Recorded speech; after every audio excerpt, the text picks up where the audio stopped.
Well, good morning everybody and welcome back to Robmotive JT.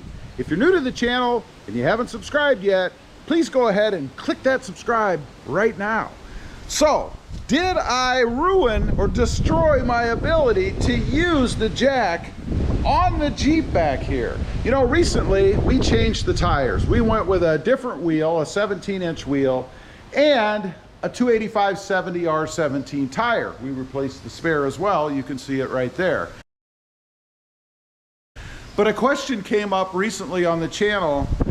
Are you still able to use the jack? I mean, you know, we put this spare on there just in case we ever need it, but are we actually able to change it now that we have the Jeep higher? Because when we put those new tires on, we raised the height of the Jeep by 1.2 inches. In other words, the new tires are 1.2 inches higher, or taller if you will, than the stock tires were. Now, I ran into this same problem on my Tacoma back here.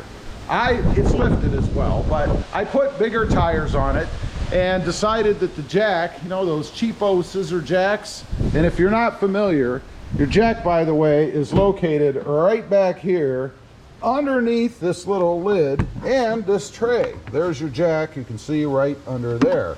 But it is just one of those cheapo, unstable, in my opinion, dangerous scissor jacks, right? The Tacoma has the same thing. So what I did with the Tacoma is I made this block, just a couple of 2x6s put together, just held on by a little knob here, so that I could sit the jack on top of this if I ever needed to jack the truck up to change the tire, the spare tire. So the question begs, well, what about the Jeep Wrangler back here? I mean, it's not immune to flat tires either, right? So let's take a look. I've got the stock tire set up here so you guys can take a look. Again, you can see it is a bit taller. If you look across the tire, and hopefully this shows up well on camera, try to give you a couple of different viewpoints or angles so that you can hopefully see the height difference. But this tire, the new one, is 1.2 inches taller than the stock. So, will the jack work? Well, you know, first of all, there is a tolerance there, right? I mean, it's not exact. It's not like the jack can only go as high as the stock setup and that's it. So yeah, I do think it would work, but I don't know if I'm really comfortable extending that jack 1.2 inches further than it was designed to do, being that they're not, you know, really that stable anyway.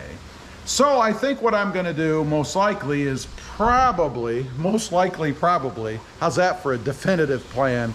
I'm going to go ahead and create some kind of a block just like this. It'll be the same.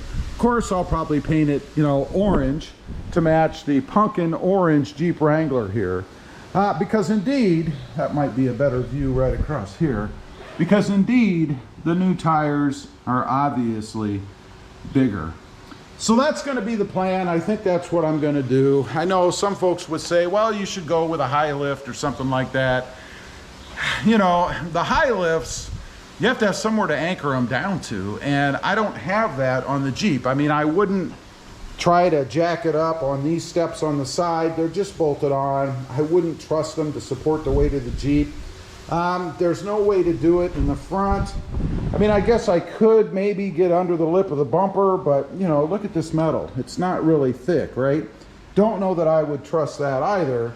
And then of course in the back, you do have one point that I suppose you could jack up, and that's over here on the little recovery bar there. I would trust that, but that's only good if you're changing that tire, right? I mean, I wouldn't try to lift the whole rear end of the Jeep up on that corner and hope that it stayed that way. So I don't really have any way to use a high lift or a high jack, whatever you call those, you know, the jacks that you're supposed to be able to use for lifted vehicles. That's the other thing. This Jeep is lifted too, by the way, although it's kind of the body sitting on top of blocks and spacers, so that really shouldn't impact the undercarriage, if you will, as far as height goes. Now, one other thing I want to mention about these spare tires. You know, I must be getting old, because when I went to put that on, I found out how heavy they really are.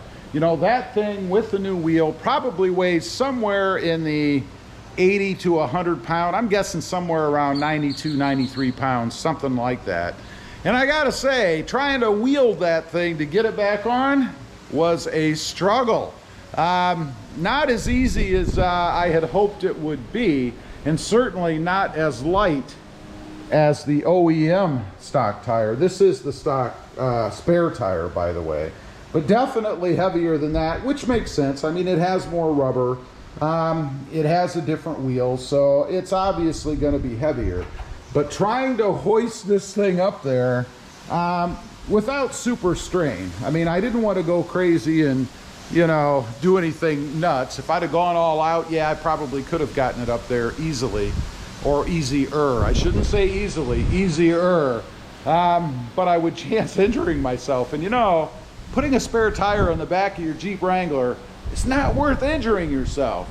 So the question then becomes, how do you lift those things up? I mean, if you have two people, you could do it. It'd be easy to maneuver it. And part of the problem is it's not so much lifting it up there, but it's manipulating it or maneuvering it when you lift it, because you have to get the screws through the holes in the lug, right? That's really the problem. You have to kind of orient that thing as you're trying to lift it up there, and quite a heavy task, I must say. So I don't know, there's got to be a way to maneuver that a little bit easier, other than just having two people. I mean, let's face it, I could have, I suppose, if I was out somewhere cruising around and I had a flat tire and no one was around, it's easy enough to get off. You just pull it off and let it fall to the ground. But I could probably throw it in the back of the Jeep until I got home and had somebody else, after it was fixed, of course, give me a hand putting it back up, or maybe even the tire shop that fixed it. At least there would be two of us there to handle it, right? Just the struggles of having bigger, heavier wheels and tires, right? I don't think that a lot of people probably consider that, as well as even thinking to change the spare tire on the back to match what you have, which I'm a huge advocate of, by the way. I think if you're gonna put different size tires on, you should probably go ahead and do the spare as well, in case something happens. The benefit there is you can rotate that fifth tire in and out, maybe keep the rest of the tires a little bit fresher. I mean, every other time or whatever, you're gonna have a new tire on there as you rotate them in and out, right? It's not a bad thing to do necessarily. Anyway, I just wanted to get on here, kind of talk about that since I had a question about it. Yeah, I do think that I did not destroy my ability to use the Jeep jack, but I did make it just a little bit more dangerous, I think.